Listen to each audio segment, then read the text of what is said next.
विचार करने की बात है कि कृष्ण को योगेश्वर भी कहते हैं। माना योगियों के भी स्वर को सुनने वाला। योगेश्वर का अर्थ होता है जो योगियों की सुर को भी सुनने वाला, और वो परम ज्योति परमात्मा के भी आचार को जानने वाला। इसलिए उन्हें योगेश्वर का स्थान दिया गया। और उन्होंने भी परमात्मा शिव की जो है प्रतिमा को गोपेश्वर में स्थापित कृष्ण द्वारा हुई थी।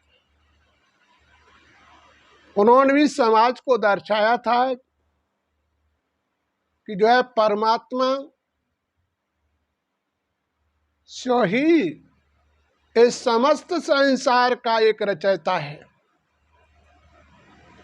और जिसके बगैर संसार पर मानव और देवताओं का कोई भी कार्य नहीं चल सकता है।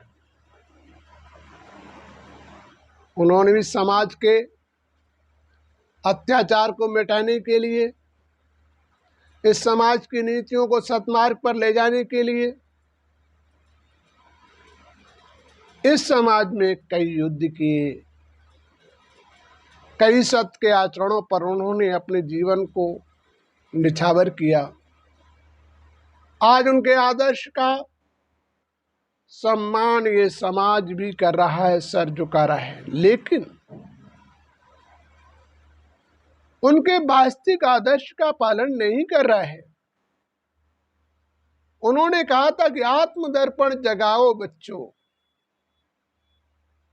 जब आत्मदर्पण जगेगा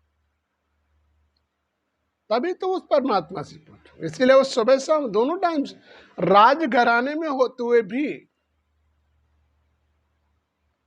एक सम्राट स्थल को प्राप्त करते हुए भी, वो सुबह और शाम भगवान की आराधना में लीन होते थे। आज हमारे भाई बहन क्या कह देते हैं, भाई हमारे पास बहुत बड़ा काम है। आप विचार करें एक सम्राट का कितना बड़ा काम होता है, उसके पास कभी काम समय नहीं होता है। और आज हमारे समस्त भाई बहन छोटे छोटे कामों में अपने आप को बिजी बना देते हैं। मनोरंजन में चाहे जितना समय निकाल दें, लेकिन अपने जीवन के परिवर्तन के लिए समय नहीं निकाल पाते। समय होता नहीं, समय निकाला जाता है। और आवश्यकताओं अनुसार समाज में भी समय जो है लोग निकालते हैं, और अपने कार्य व्यवहार, अपने जीवन निर्वाह के लिए पूरे दिन समय निकालते हैं। अपने संबंधी रिश्तेदारों के पास जाने के लिए पूरे दिन समय निकाल लेते हैं। क्या तुम अपने जीवन के उद्धार के लिए 2 घंटे का समय नहीं निकाल सकते? और वो किसके लिए? तुम्हारे ही साथ जाएगा। उस समय में किसी का बंटवारा नहीं हो सकता है। और ऐसे गुण करने से मनुष्य अपने जीवन का उद्धार कर सकता है। जब तक इस प्रकार से अपने जीवन को नहीं परिवर्तन करेगा तो अपने बुराइयों से दूर नहीं कर सकता। जैसे विचार करो, जीवन निर्वाह के लिए रात दिन तुम लगे रहते हो, अपने परिवार की व्यवस्थाओं को बढ़ाने के लिए भी तुम सदा लगे रहते हो, लेकिन तुम कभी अपने आत्मिक अपराधों से मुक्ति होने के लिए कभी कुछ करते हो? ज्यादा हुआ तो अगरबत्ती लगा दी, बस भगवान खुश हो जाएगा, प्रसाद चढ़ा दे, भगवान बहुत खुश हो जाएगा। विचार करिए, जो मंदिर में जाकर तुम ऐसा करते हो, वही आपके साथ किया जाए तो आपको कितना अच्छा लगेगा।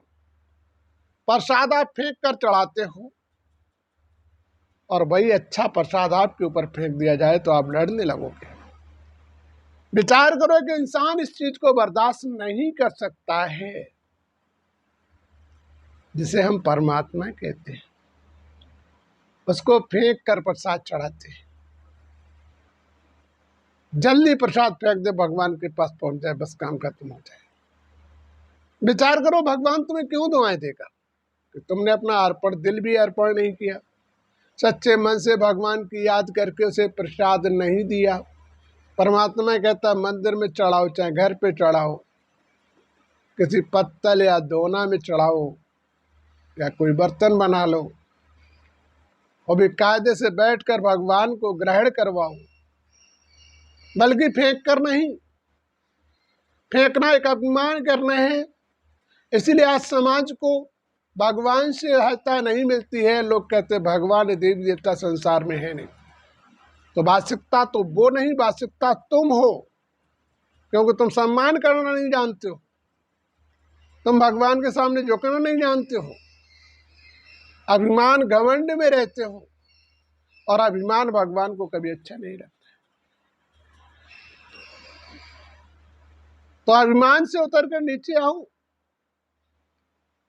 और प्रसाद मंदिर में चढ़ाओ। भले ही मंदिर की मूर्ति के पास ना पहुंच पाओ, वहां तो मैं स्वीकार करा दो, भगवान को याद करते देवताओं जिसके भी मंदिर में गए उसकी उसी वहीं पर आराधना करके उसको स्वीकार करा दें।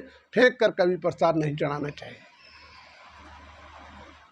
धर्म शिष्टाचार का ध्यान रखें, तभी तुम्हें लाभ मिलेगा। जब तक शिष्टाचार का ध्यान नहीं दोगे लाभ नहीं मिलेगा।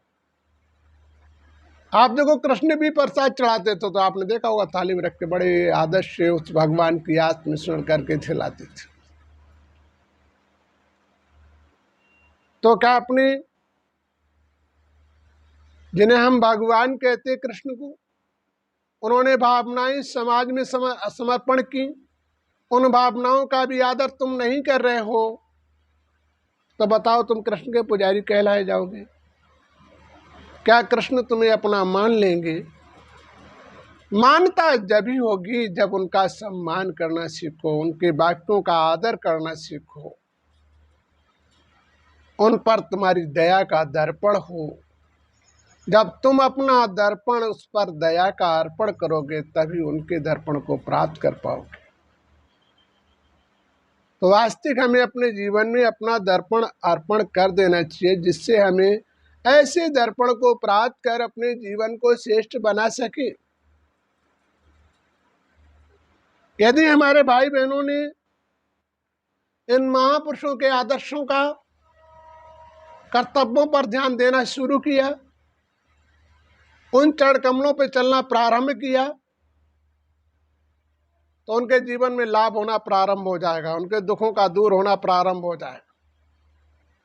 सिर्फ किसी वस्तु चढ़ाने से ही आपका उद्धार नहीं होगा, जब तक अंतर के अर्पण को नहीं करोगे। और प्रसाद क्यों चढ़ाते हो? प्रसाद भगवान को खुश करने के लिए नहीं चढ़ाते हो। प्रसाद चढ़ाते हे प्रभु इसे ग्रहण करो और हमारे अंदर जो बुराइयां हैं वो निकाल दो, दया का पात्र बना दो, मेरी बुराइयां निकल जाएं, दुख से निवारण हो जाएं। इस प्रकार से उस भगवान की याद करके तुम उस प्रसाद को चढ़ाते हो। जीवन की गंदगी साफ करने के लिए प्रसाद चढ़ाया जाता है, जीवन की बुराइयों को साफ करने के लिए प्रसाद चढ़ाया जाता है, लेकिन भगवान को खुश करने के लिए नहीं चढ़ाया जाता है। जो दुनिया को खिलाने वाला से तुम क्या खिला सकते हो? कभी जो प्रसाद चढ़ाते हो कभी कम होते देखा है? बल्कि ये तो देखा होगा उस प्रसाद चढ़ने के बाद आपके विचार और अपनी भावनाओं में परिवर्तन हो गया होगा,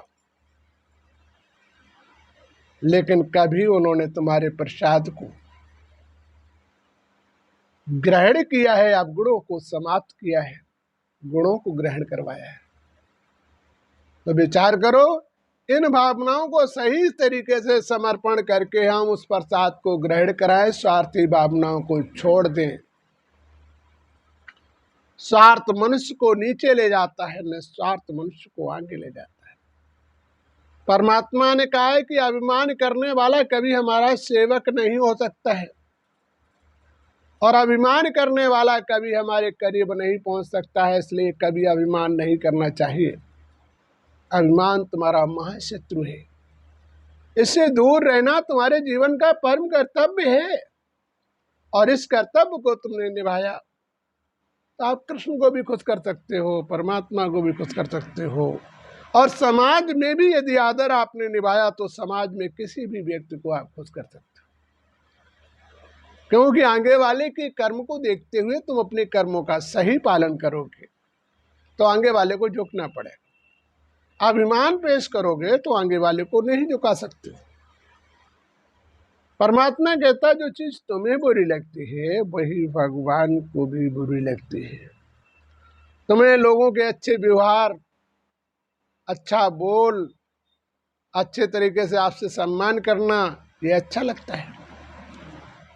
इसी प्रकार से भगवान के साथ भी तुम ऐसे अच्छाइयों को लाना प्रारंभ कर दो तो भगवान भी तुम्हारी सुनेगा, उसे भी अच्छा लगेगा। वो भी समझेगा कि ये पुत्र हमारा वास्तविक हमारे कार्य पे चल रहा है।